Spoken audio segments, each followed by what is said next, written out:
आज के current affair के प्रश्नों को हम देखते हैं। आज के करंट अफेयर के प्रश्नों में बहुत इंपॉर्टेंट प्रश्न है और आज के करंट अफेयर का पहला प्रश्न है आपकी स्क्रीन पर। उसको देखिए और इसका उत्तर देने का प्रयास कीजिए। केंद्र शासित प्रदेश लद्दाख के संबंध में सही सुमेलित नहीं है। राज्य पशु, राज्य पक्षी। राज्य पशु में दिया है हिम तेंदुआ और राज्य पक्षी काली गर्दन वाली क्रेन। और इसका सही उत्तर क्या है, क्या पूछा जा रहा है, कौन सा सही सुमेलित नहीं है। तो ये राज्य पशु हिम तेंदुआ भी घोषित किया गया है, ये करंट अफेयर का प्रश्न है। और राज्य पक्षी काली गर्दन वाली क्रेन दोनों सही है, तो इनमें से कोई सही नहीं कहा जा रहा है, तो इनमें से कोई नहीं हो जाएगा। सही पूछा जाता तो ए ऑप्शन हो जाता, लेकिन सही नहीं पूछ रहा है इसलिए डी ऑप्शन हो जाएगा। बात समझ में आ गई। चलिए आगे बढ़ते हैं और अगले प्रश्न पे चलते हैं। अभी केंद्र शासित प्रदेश जो लद्दाख है उसने हिम तेंदुए पैंथर यूनिका को अपना राज्य पशु और काली गर्दन वाली क्रेन क्रस निक्रियोलोसिस को नया राज्य पक्षी घोषित किया है। 31 अगस्त 2021 को ये वहां के उपराज्यपाल हैं श्री राधा कृष्ण माथुर, आर के माथुर, उनके द्वारा ये जारी किया गया आदेश।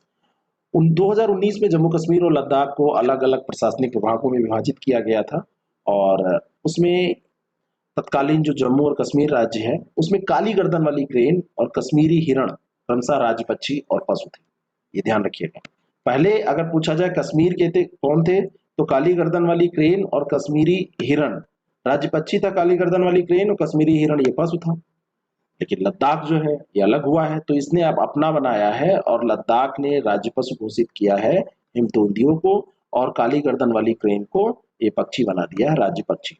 लद्दाख में अभी 2 डेवलपमेंट और हुए हैं और लद्दाख में जो 2 डेवलपमेंट हैं, लद्दाख में दुनिया के सबसे अधिक ऊंचाई वाले मूवी थिएटर का उद्घाटन हुआ है। आईएएफ ने लद्दाख में दुनिया के सबसे ऊंचे मोबाइल एटीसी टावरों में से एक का निर्माण भी किया है। जो ऊंचाई वाली चीजें आएंगी तो आप लद्दाख को हेल्प लेके लद्दाख की और इसको सही कर सकते हैं। अगला प्रश्न है डिफेंस एक्सपो 2022 कहां पर आयोजित किया जाएगा। 2020 में जो डिफेंस एक्सपो हुआ था वो लखनऊ में हुआ था और लखनऊ में ये डिफेंस एक्सपो हुआ था। तो लखनऊ तो लगातार 2 बार ऐसा नहीं कि नहीं हो सकता, ऐसा तो कोई प्रावधान नहीं होना चाहिए, लेकिन इस बार ये गांधीनगर में किया जाएगा। और गांधीनगर कहाँ है, गुजरात में। गुजरात में इसका गांधीनगर में आयोजन किया जाएगा, है ना। और ये जो डिफेंस एक्सपो 2022 है, वहाँ के मुख्यमंत्री कौन है गुजरात के, विजय रूपानी। तो विजय रूपानी ने ही इसकी घोषणा की है, विजय रूपानी ने। और रक्षा उत्पादन विभाग और गुजरात सरकार के बीच में समझौता हुआ है, उसी के तहत ये होगा। 100 देशों से अधिक देशों के भाग लेने की उम्मीद है। 10 से 13 मार्च तक गांधीनगर में 2022 में आयोजित किया जाएगा। और उद्देश्य यही होता है डिफेंस भारत को डिफेंस क्षेत्र में मैन्युफैक्चरिंग हब बनाने के लिए काम करता है। फोकस इसकी जो थीम होती है, इसका जो उद्देश्य होता है वो क्या होता है कि भारत किसी तरीके से मैन्युफैक्चरिंग हब बन जाए और अपनी चीजों को दिखाया जाता है कि देखो हम ये बना लेते हैं, वो बना लेते हैं। दिक्कत यही है कि जब तक दिखेगा नहीं तब तक बिकेगा नहीं। ठीक है। अगला जो प्रश्न है, सार्वजनिक क्षेत्र के उद्यम इंजीनियर्स इंडिया लिमिटेड की पहली महिला अध्यक्ष और प्रबंध निदेशक के रूप में किसे नियुक्त किया गया है। ये बड़ी बात है।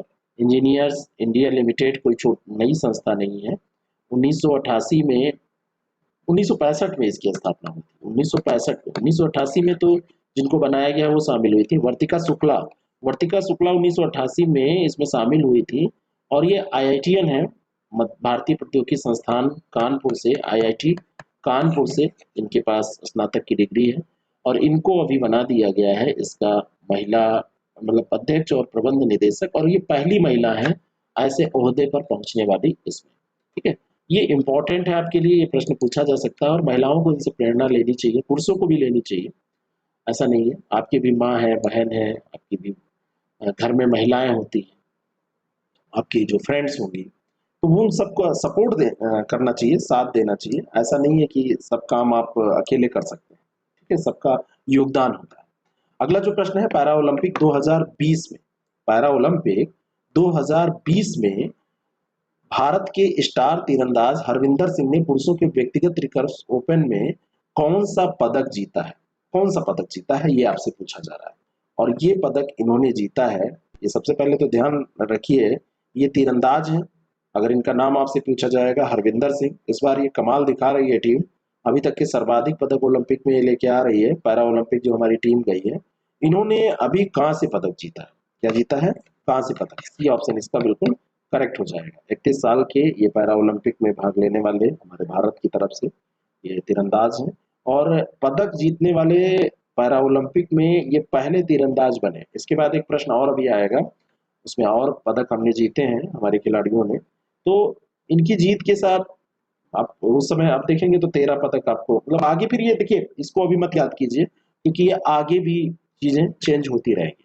अब देखिए एक नाम ये आएगा, मनीष नरवाल और सिंह राज अधाना ने टोक्यो पैरा ओलंपिक में किस खेल के फाइनल में क्रमशः स्वर्ण और रजत पदक जीता। यानी कि मनीष जो नरवाल हैं इन्होंने गोल्ड जीता है और इन्होंने सिंहराज अधाना जो है इन्होंने क्या जीता है, चांदी जीती है, सिल्वर जीता है। और ये किस खेल में जीता है ये पूछा जा रहा है, तो ये भी निशानेबाजी में ही जीते हैं। ये ऑप्शन इसका बिल्कुल करेक्ट है। 50 मीटर स्पर्धा में इन लोगों ने जीता है और ये कांस्य पदक इसमें किसी दूसरे के वो ऑप्शन नहीं पूछा जाएगा, दूसरे देश के खिलाड़ी को मिला है, उतना ज्यादा नहीं।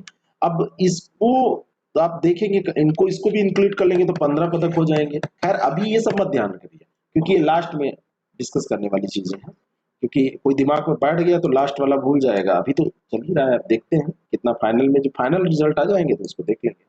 ठीक है, तो ये निशानेबाज है, इनको तो भूलिएगा नहीं कि ये है क्या, इस चीज को तो नहीं भूलना है। सुमेलित करने पे ये प्रश्न आपसे पूछा जा सकता है। हुरून रिसर्च इंस्टीट्यूट ने Hurun India future unicorn list 2021 के अनुसार स्टार्टअप्स इकोसिस्टम के अनुसार शीर्ष देश इसमें कौन है ना। तो इसमें हुरून इंडिया को थोड़ा सा हटाइए, ये हुरून रिसर्च इंस्टीट्यूट ने जो पूरा स्टार्टअप इकोसिस्टम के अनुसार शीर्ष देश घोषित किए हैं, ये प्रश्न आप रखिए। इंडिया के बारे में भी आंकड़े हैं, मैं आपको भी बता रहा हूँ, लेकिन पूरे विश्व स्तर पर अगर देखा जाएगा तो इसमें सबसे ज्यादा जो लिस्ट में शामिल कंपनियां हैं तो अमेरिका शीर्ष स्थान पर, इसमें स्टार्टअप्स इकोसिस्टम के लिहाज से देखा जाए तो अमेरिका शीर्ष स्थान पे, सेकंड पे चाइना और थर्ड पे इंडिया है। ये ऑप्शन इसका करेक्ट हो जाएगा। इंडिया की बात की जाए तो यहाँ पे 51 यूनिकॉर्न स्टार्टअप है।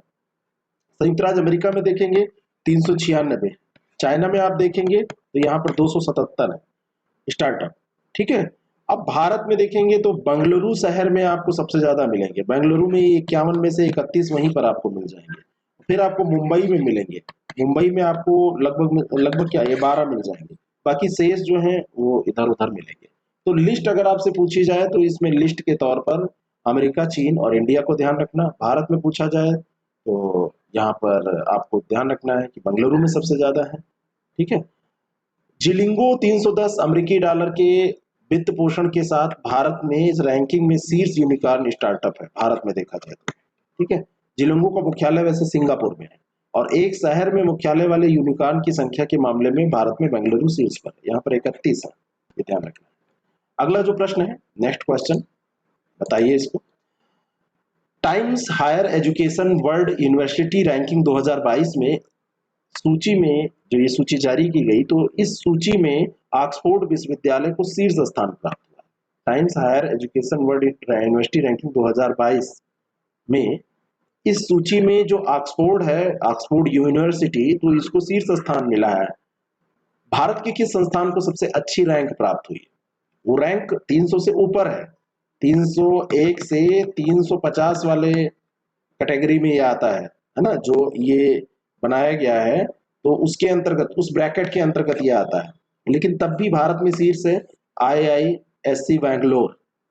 IISc बैंगलोर जो है, IISc बैंगलोर का मतलब क्या है समझ रहे हैं ना, IISc बैंगलोर यानी भारतीय विज्ञान संस्थान जो बैंगलोर में है। बाकी भारत के और देखें तो रोपण जो IIT रोपण है, इंदौर है, ये उसके आगे के स्थान है, 351 से 400 के बीच में आ जाएगा। IIT इंदौर आपका 401 से 500 के बीच में आ जाएगा। दिल्ली इसमें कहीं दूर दूर तक नहीं। ठीक है, विश्व स्तर पर देखेंगे तो ऑक्सफोर्ड यूनिवर्सिटी, ऑक्सफोर्ड विश्वविद्यालय नंबर 1 पर हो जाएगा और सेकंड स्थान पर जो आया है वो है California institute of technology USA में, फिर हार्वर्ड यूनिवर्सिटी USA में, स्टैनफोर्ड यूनिवर्सिटी USA में। तो ऑक्सफोर्ड UK और कैम्ब्रिज UK, ऑक्सफोर्ड और कैम्ब्रिज ये दोनों UK में है, पहले और 5वें स्थान पे। बाकी दूसरे तीसरे चौथे पे ये US के कैलिफोर्निया, हार्वर्ड और स्टैनफोर्ड है। ये भी पूछा जाता है कहाँ के विश्वविद्यालय हैं, कभी कभी सुमेलित करने में जीके के तौर पर आपसे पूछ लिया जाता है। प्रधानमंत्री नरेंद्र मोदी ने वीडियो कॉन्फ्रेंसिंग के माध्यम से रूस के व्लादिवोस्तोक में आयोजित छठे पूर्वी आर्थिक मंच के पूर्ण सत्र को किस भारतीय नेता ने संबोधित किया? तो यहाँ पे ये देखिए, ये प्रश्न यहाँ पर ये गलत फॉर्मेट हुआ है, तो ये ध्यान रखिएगा। प्रधानमंत्री मोदी यहाँ पे पहले ही दे दिया है, तो ये गलत हो गया है।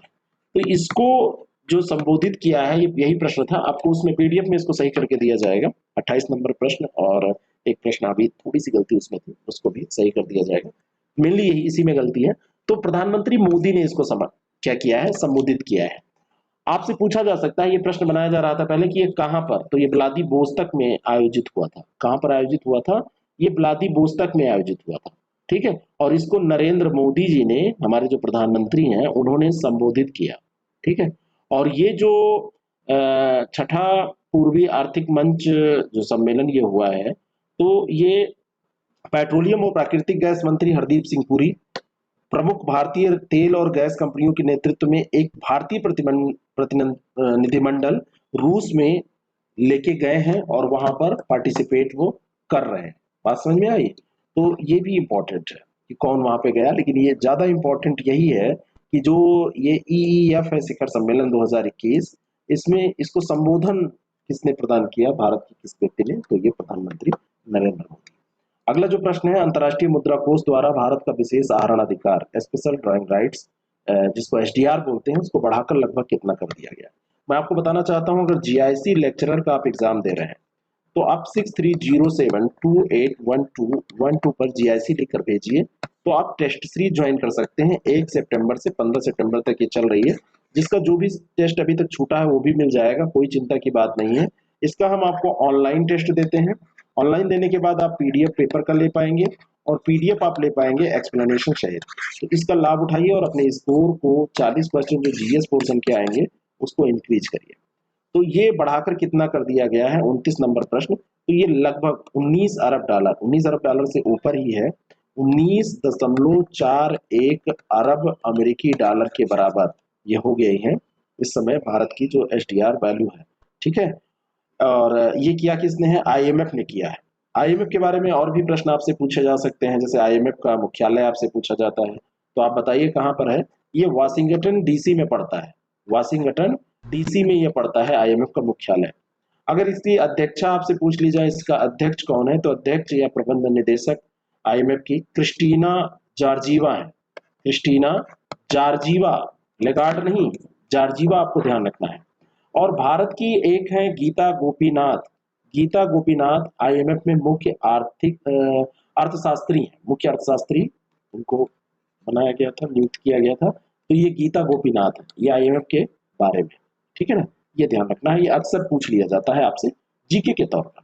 नेक्स्ट क्वेश्चन, अगला जो प्रश्न है, पत्रकार कल्याण योजना के मौजूदा दिशा निर्देशों की समीक्षा के लिए किसकी अध्यक्षता में एक समिति का गठन किया गया है?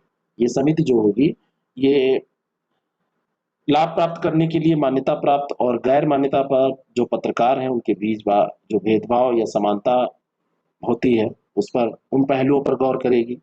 2 महीने के भीतर अपनी ये सिफारिश देगी, बैठकें आयोजित करेगी, पीआईबी द्वारा इसको सूचनाएं प्रदान की जाएंगी, है ना। तो ये किसकी अध्यक्षता में ये समिति गठित की गई है? तो ये है अशोक कुमार टंडन। और अशोक कुमार जो टंडन है, ये प्रसार भारती बोर्ड के सदस्य हैं अभी, अशोक कुमार टंडन, इन्हीं की अध्यक्षता में समिति गठित की गई है। इसके अलावा इसमें ये 11 लोग और होंगे, 12 सदस्यीय ये टीम है, ये समिति है अशोक कुमार टंडन के निर्देशन में, ठीक है। अब ऐसे पूछ लिया जाए, जैसे एक अनुराग सिंह ठाकुर यहाँ पर दिया हुआ है, तो ये क्या है? ये सूचना और प्रसारण मंत्री है। अगर ये अनूप चंद्र पांडे के बारे में आपसे पूछ लिया जाए, तो अभी ईसीआई में शामिल, पहले ये यूपी के क्या थे, जरा बताइएगा। उत्तर प्रदेश में ये क्या थे, ये भी बताइएगा आप। ये प्रश्न आज आपके लिए है। अनूप चंद्र पांडे पहले क्या थे? मैंने यूपी करंट वाले सेशन में किया था। एन कृष्णमूर्ति, नारायण कृष्णमूर्ति, इनका भी संबंध इन्फोसिस से है, इनके बारे में भी इतना जान लीजिए, ठीक है। तो आप अगर इसका भी पीडीएफ चाहते हैं और इसको डेली टेस्ट देना चाहते हैं, कल वीकली टेस्ट है, जिन लोगों को इसमें प्रतिभाग करना है, वो 109 के सब्सक्रिप्शन में ये सब कुछ आपको मिल जाता है। तो ऑल द वेरी बेस्ट, आप लोग तैयार रहिए टेस्ट के लिए। 9:30 बजे आपका टेस्ट होगा। बाकी GIC lecturer, RO PCS exam के लिए जो भी हमारी टेस्ट सीरीज है, उनका लाभ आप जरूर उठाएं। Thank you.